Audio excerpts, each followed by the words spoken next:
Anas, a pleasure to speak to you, sir. And I think the timing of it is extremely important, considering the strategy today by Iran looks like it's targeting the not only the Strait of Hormuz, which happened yesterday, but targeting the oil facilities, the Gulf oil facilities. We saw the strikes in Bahrain and the strikes in Saudi as well.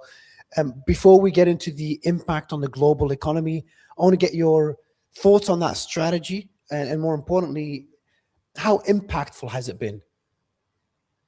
Generally speaking, when we looked at various scenarios early, even from June, this scenario basically, it's not only us basically, but almost everyone who work in this field been playing those scenarios, and they concluded that everything would depend on Iran's reaction, and Iran's reaction could vary from little to too much, and we are going toward that too much in a sense right now, and Yeah, this this is is right now. Anas, this is right now in Kuwait. The team just sent it to me oh my now. god, If Lisa, yeah, you can play it on screen. But yeah, very this is very talking about scary. too much. Kuwait is being heavily hit right now.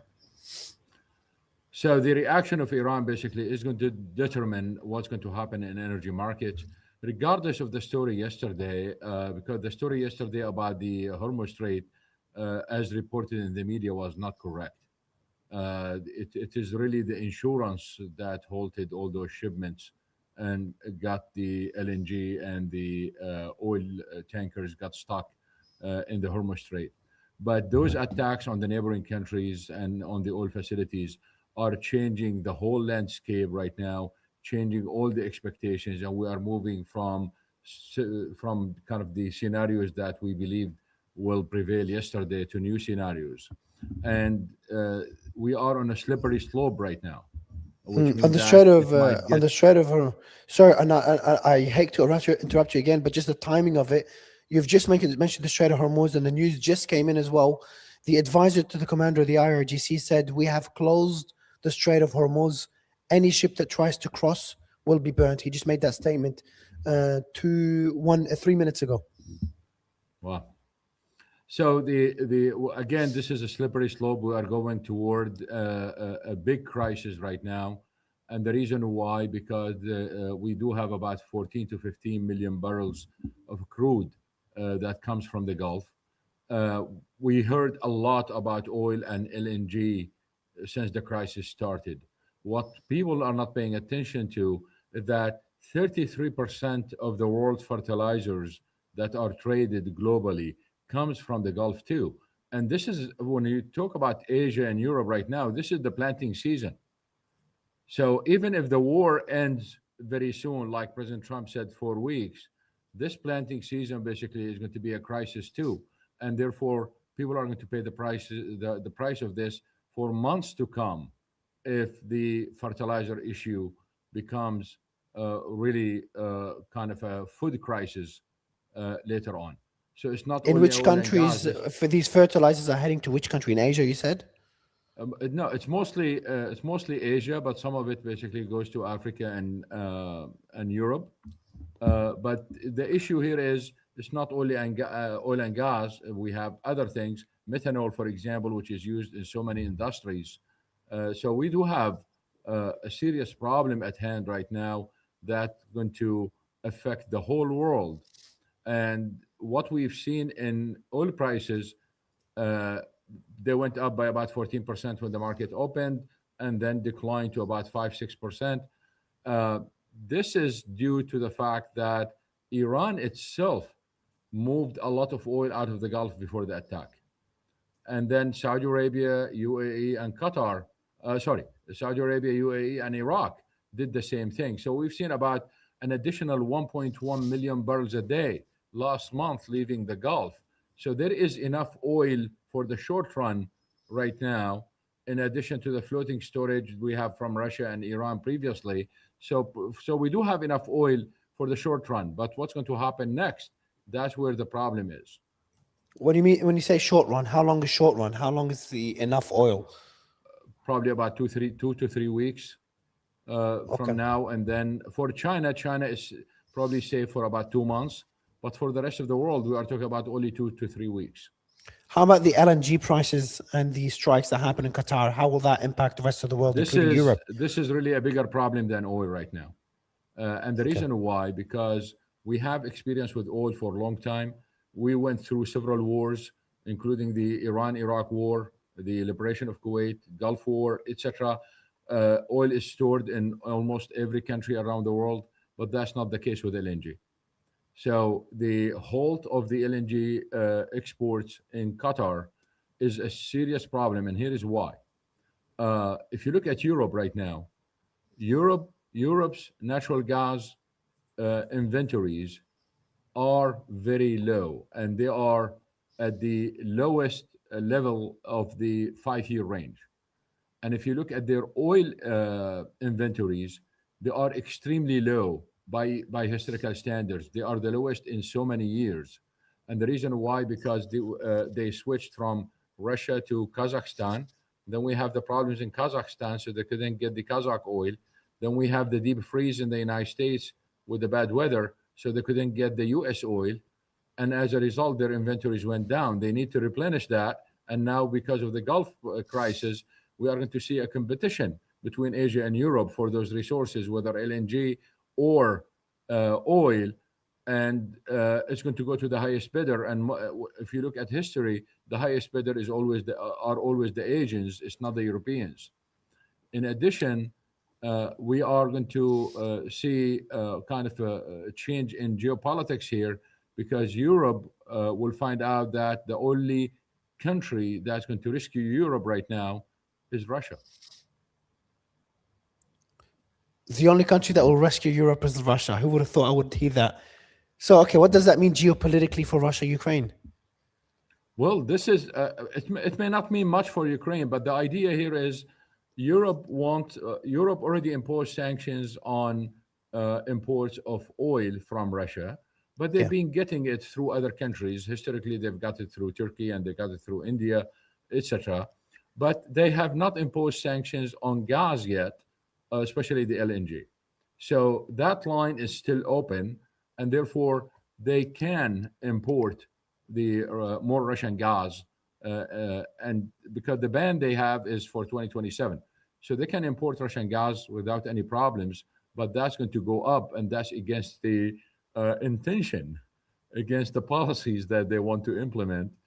And if you look at the winners and losers right now of what's going in the Gulf, you can see that the U.S. LNG industry is one of the biggest winners. In fact, if you look at the stocks of the LNG companies in the United States, some of them went up by 14, 15% today as a result of that.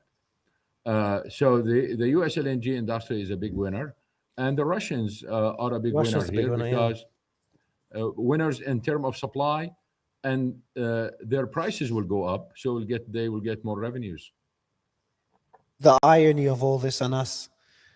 So it Sorry. just shows how the irony of it all, so ironic, just shows the complexities of politics and geopolitics. You've got Well, I Europe will and the tell you a US. story. I'll tell you a story from last war, from June, the 12-day war. This is Yes. kind of really a serious story, can explain everything that's what's going on today. The problem with the Trump administration is that they are not looking at the unintended consequences of their actions and their policies. And that is a big problem. So in June, when Israel attacked Iran, from the Chinese point of view, okay, well, we've been waiting this for a long time. Finally, they did it. It's fine. But the moment the Trump administration attacked Iran, all of a sudden we started seeing articles in the Western press talking about Iran closing the Hormuz Strait. Mm. The problem with those articles is you can see, if you study them, that they were promoted by a public relation firm, because you can see the talking points, you can see even the sequence of the same points in two different publications. So you can see that this was promoted. The China got the idea. So the Hormuz Strait is going to be closed, but not by Iran. It's going to be closed by the United States. So what did the Chinese do? Within a week, they talked to Putin, and they revived an old project, an old pipeline, which is a massive project, to import more gas via pipeline from Russia just in case if the Hormuz Strait is closed, so they can compensate for their imports from Qatar and the UAE. And that was in June. Okay, so hold on. Let me get this straight. You're saying the threat is not Iran to close the Strait of Hormuz; it's for the U.S. to close the Strait of Hormuz, That's what and the that's what Chinese China believe. preempted. Yes. Okay, and that's what China preempted. But when you say the U.S. closing it, the U.S. closing it for ships heading to China, Well, not to all ships, anyone not a or to complete China, blockade. but the idea here is even if you But look at how would the other Gulf countries be okay with that? How would Japan be okay with that? All U.S. allies. it may not be because if you look at what happened with the insurance fiasco yesterday or since yesterday, why you know that President Trump basically talks about everything publicly. And the main cause of the problem yesterday is not the Iranians. The main cause of the problems yesterday are the European insurance companies that canceled the insurance for many tankers yesterday. And that's why prices went up. We did not see President Trump or anyone else criticizing the insurance companies for that. So now we have tankers that are stuck in the Gulf since yesterday because their insurance got canceled. What do you make of the strikes on Kuwait? Why is Kuwait being targeted right now? Kuwait and Jordan. So we're seeing less targeting of, at least tonight, of the UAE, even Oman, Qatar. Earlier today was Qatar, but not anymore. The UAE attacks dropped significantly today. I think Saudi attacks. There was Aramco earlier, but nothing since. Aramco's been damaged a fair bit. But we're seeing Kuwait and Jordan. All personnel at the U.S. Embassy in Jordan have just left, and we saw the footage earlier of the strikes on and the sirens going off in Kuwait. How strategically important? What, maybe you can give us an overview of what's the difference between all these different Gulf nations to the global energy market, and which ones are the most precarious? All of them are very important. Of course, the Hormuz Strait, all of it goes to the Hormuz Strait. Iraq is extremely important in this case. But the issue that we need to focus on right now is the advancement in technology, because this is what's really missing from the discussion when we talk about the Hormuz Strait. Because I've seen well-known analysts and others talking about, well, we need to find other routes and we need to build pipelines, and the Saudis already have those pipelines to the west, etc. These arguments were valid 20, 30, 40 years ago. They were valid during the Iraq-Iran war. But with the advancement of technology, they are no longer valid. There is no way out of it. And I will give you an example. Right now, as we speak, a couple of young people with $500 can buy certain equipment and literally cause or wreak havoc on the oil industry by bombing a pipeline or a pumping station in the middle of the desert. We've seen it before. This was not the case 20 years ago, because 20 years ago, you need a commando unit to do it. You need a plane and probably a helicopter and several people to come in to do it. Right now, it's just like a small drone and with some explosives with a computer program, and you can do all that stuff. So this development in technology basically changed the whole calculation of energy security anywhere. So the idea is to spend a couple of $1 billion to build a new pipeline for security. It's no longer the case. Elisa, if you could put that chart I've just sent you, and that essentially shows the Strait of Hormuz, and as is essentially completely closed right now. I'll read out the message that says, the Strait of Hormuz has effectively closed. Very few ships are risking transiting the Strait via Omani water spaces. Most ships are anchored in the open waters of the Gulf of Oman. How long can the global economy sustain this? You said there's enough oil out there for 3 weeks. This has been the case since yesterday. We've been following all the oil tankers and the LNG. Was the market carriers. planning for that? Was the market planning for this, knowing that an Iran war was likely? What was priced in oil prices? What was priced in basically is a limited attack, similar to 12 days, and that was it. But no one basically priced in the attacks on the Gulf and the Arab Gulf countries. No one priced the possibility of slow shipping from the Gulf. In fact, even if you look at Bab el Mandeb, we notice that some ships basically are slowing their speed, and the impact of that is that shipments are going to arrive late, and this is another problem too. The other problem, by the way, let's say the war ends tomorrow. President Trump just announced tomorrow, okay, that's it. We achieve our We've objective. reached a We killed the big ceasefire. guy, and that's it. That's not going to solve the problem of oil and LNG. Here are a couple of reasons. The first one is this pile up of ships in the Gulf. They need to go through the Hormuz Strait through a line, so it just becomes a bottleneck. And for all those ships to go out, they need several days. So even if the war ends tomorrow, we are talking about several days after that to clear the problems that we have there. And that means we are talking about, even if we are very optimistic about ending the war, we are talking about at least a week of problems. And a week from now, I can tell you, the world is going to be really in shock, because no one was predicting we are going to have all those problems like this. We never had those problems before. The Hormuz Strait never been closed before, and this is our first experience, and we are learning how to deal with these things.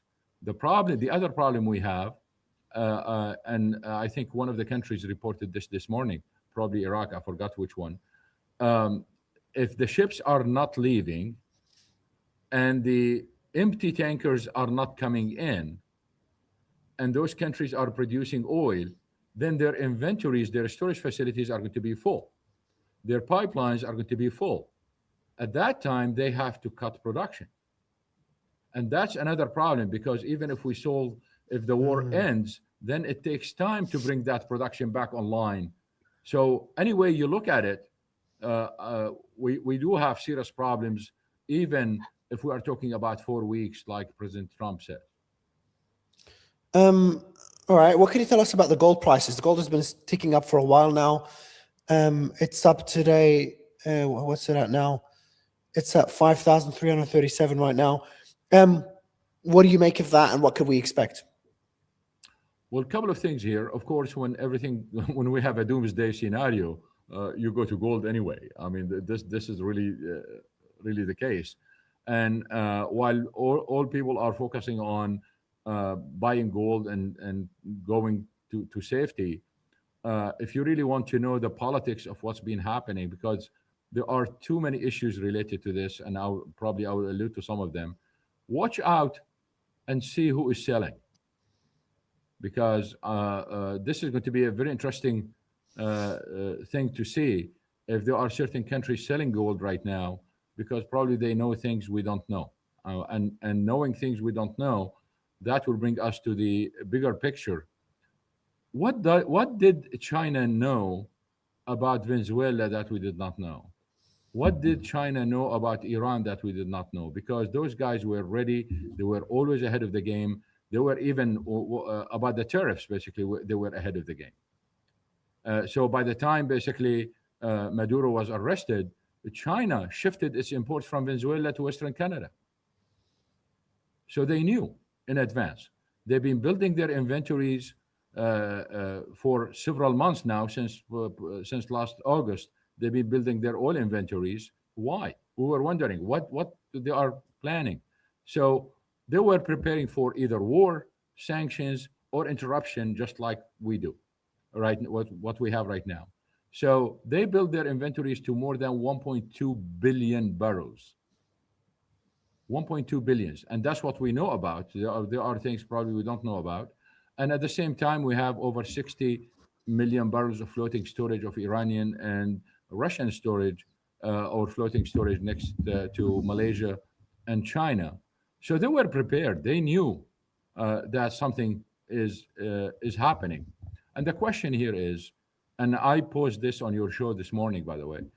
The question is this crisis really about Iran and nuclear Iran? Or we have to put it in a larger context? Look at Venezuela and what happened in Venezuela. Before Venezuela, look at Panama and Panama Canal. And look at what happened in Syria, for example. And look at the demand of Trump for Greenland. and what happened in the Red Sea, should we put it in the whole picture here to see whether it is really about Iran or Iran just part of that puzzle and there are a bigger picture than that? Because who are the main losers and who are the winners? One of the main losers, basically, if you really look at it here, Europe been losing all along since the Russian invasion of Ukraine. Anyway, you look at it, they lost on several fronts. But here, if you look at this, China lost Venezuela and technically lost Panama, well, Panama Canal. And the US forces right now are in the Red Sea. So the US controls the Red Sea. China has no control of the Red Sea. Therefore, they have no control of the Suez Canal. They have no control of Bab el Mandeb. What's left out of this? Two areas: the Gulf and the Hormuz Strait and the northern route. The US is already now in the Gulf and the Hormuz Strait, and they need Greenland for the northern route. So should we look at Iran in this case and what we see today as part of this major kind of change in the world that will stay with us for decades to come? And therefore, it's not only about Iran and the nuclear program. And it's not only about Israeli foreign policy and doing this on behalf of Israel. So you're saying that a more logical explanation could be just energy, especially in the world that we live in today, in the world of AI, where energy is becoming the new currency. Absolutely, absolutely. So I'm going to rephrase that in this way. If you go back and look at the national security policy that was released, what was last November, I think, by the Trump administration, and you look at the details of it, and what they said in it basically was, we need to dominate the world. And to dominate the world, we need two things, which is you just mentioned: AI and abundance of energy sources. Yeah. Here is the problem. There is no AI without energy. And therefore, what you said is absolutely correct. It is about energy at the end. But energy in this case works both ways. So if the United States wants to be ahead of China by several years in AI, they need to do two things. They need to secure the energy sources for themselves and cut the energy sources to China. And to cut the energy sources to China, that requires the control of the waterways. And therefore, you can see how the Houthis basically were, in a sense, the useful idiot to move all the US forces, the UK forces to the Red Sea and there. And then we've seen the issues with Panama Canal. And now we are talking about the Hormuz Strait, etc. Now, someone might say, well, what about Malacca Strait? Well, Malacca Strait, because it's very close to China, there were several military reports before that if there is an invasion of Taiwan, or if the US wants to protect Taiwan, etc., or if they want to control the Malacca Strait militarily, there will be a lot of casualties. Well, it turns out if you control the Red Sea, you don't need to control the Malacca Strait. And the Red Sea is a safe area. So you can put Iran into this concept and look at it that way, and therefore you can see where the solutions to the Iranian crisis are. But if it is only Iran and the nuclear, of course, that's a completely different issue. Okay, then this would start making more sense, because one of the questions I speak to a lot of these analysts about is, what is Trump thinking conducting this war that could be a multi-week war? So when you start putting this into kind of onto a chessboard, an energy chessboard, and you talk about all the other moving pieces, from what's happening in Greenland to obviously Panama, which everyone forgot about. Trump had a win there. What happened with Venezuela, with the regime modification, and the geopolitical, remember the tariff war with China. China is still seen, too. I mean, don't forget Syria. I mean, Syria is becoming very important in this sense too. Then this war would start, as heartbreaking as the war is, it starts to make more sense for US interests on a global scale. And you put that along with the rivalry that they have with China, well, that allows the US, puts the US in a much stronger position to choke energy to China if it ever comes to it in Taiwan. A lot of people are talking on whether Taiwan could be a good time now for China to move on Taiwan. Well, one could argue this could be the worst time for China to move on Taiwan because the energy, well, it only could get worse from here if Iran falls, but the energy choke points are being slowly controlled more and more by the US. How do you think China will respond to this? Well, I'll explain that in a minute, but I just want to give you more evidence to this idea. If you go back to the Trump presidency, he was really the marketer in chief of US LNG. Wherever he went, if you recall all his speeches, and every time he shakes his hand with a European leader, he will tell them, buy LNG from us. So he was literally the marketer in chief of LNG. But you go to Biden, who is on the other side of the spectrum, he just continued the same job. That tells you it is the deep state. This is not Trump. For every president in the United States, there are kind of things for the president, but other things, the deep state. And when we talk about the deep state, these are the issues that Democrats and Republicans and everyone else agree on. And the president comes in, he will have his fingerprints on various issues, but he will work with the deep state to implement these things. So if you look at China, the China issue did not change from Trump to Biden to Trump. The LNG did not change from Trump to Biden to Trump. In fact, the LNG started with Obama too. So you can see where the deep state is. Now look at this story. In 2014, we have statements from 2014 of the deep state intentions to replace Russian gas in Europe from 2014. And the US worked on that. And we are in 2021 right now. So Trump lost, Biden is in office, and US LNG is there. Putin knew about the plan to replace the Russian gas in Europe. So he was racing against time to build that pipeline, which is Nord Stream 2, with Angela Merkel basically to get it to Germany ahead of US LNG. And it just happened that because of various problems, US LNG in large amount and the pipeline arrived at the same time. Yeah. And what happened? Germany was forced to stop that pipeline, but they still have the other pipeline, the Nord Stream 1. That was bombed.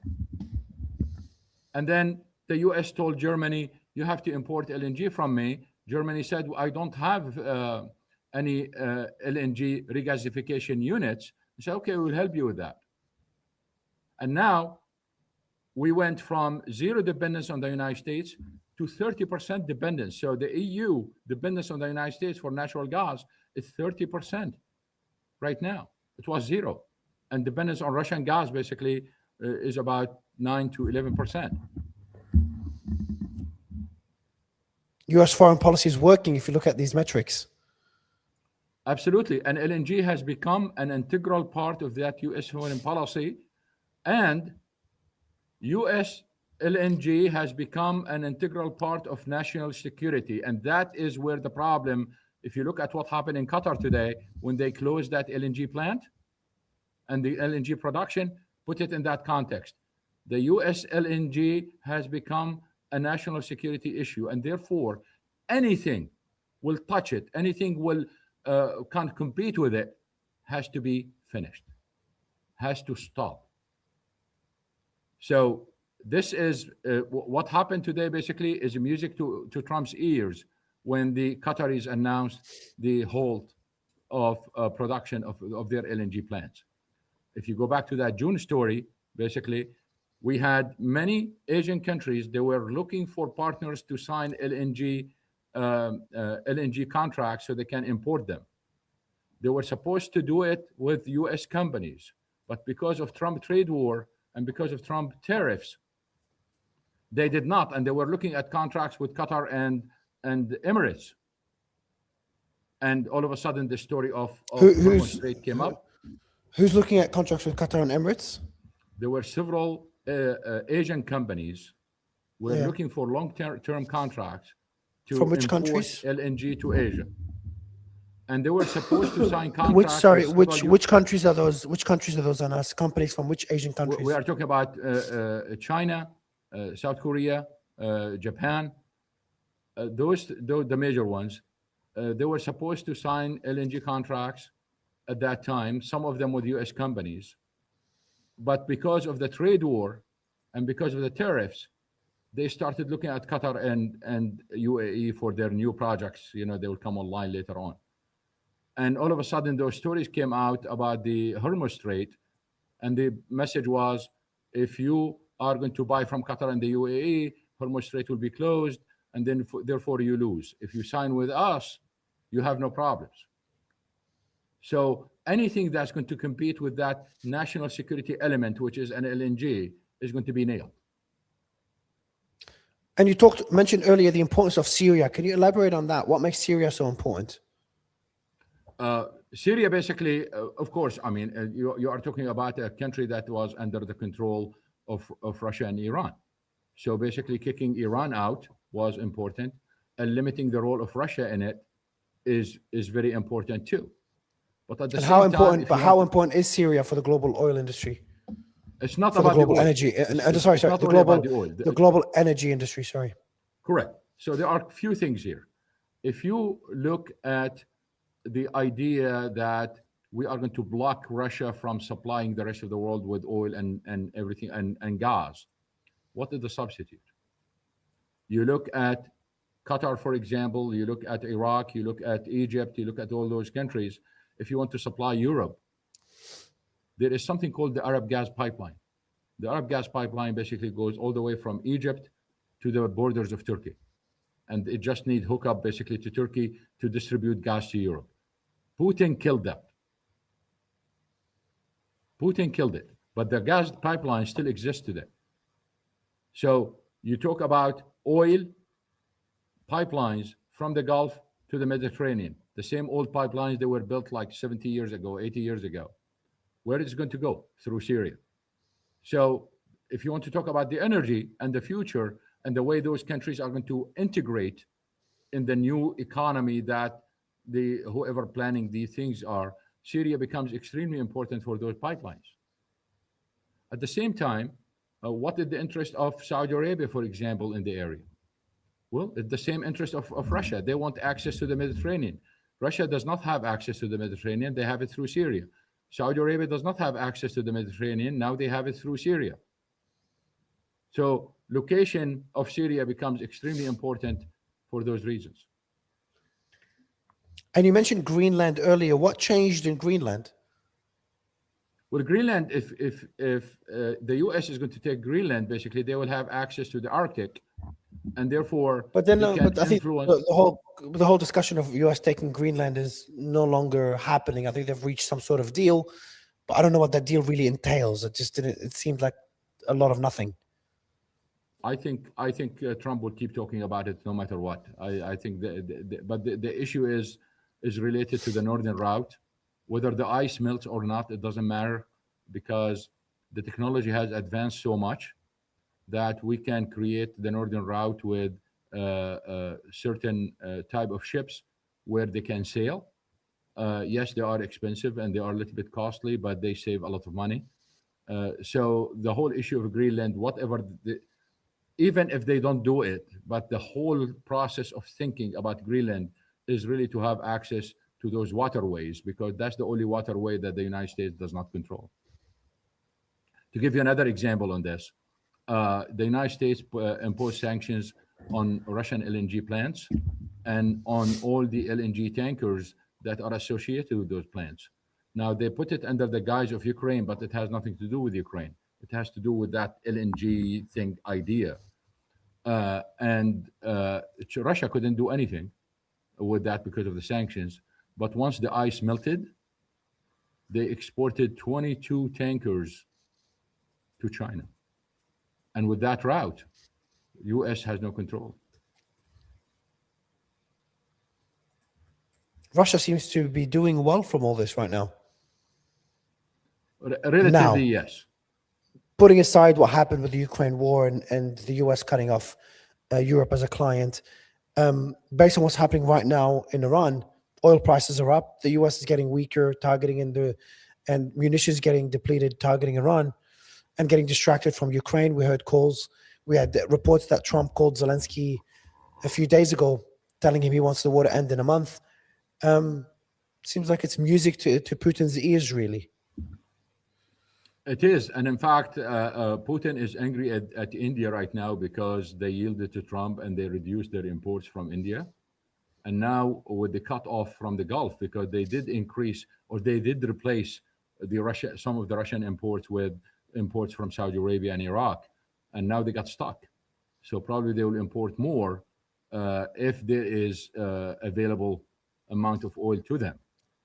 Because everyone now is competing for all that oil that is in the market. So we might see even some countries that never bought the Russian oil buying it.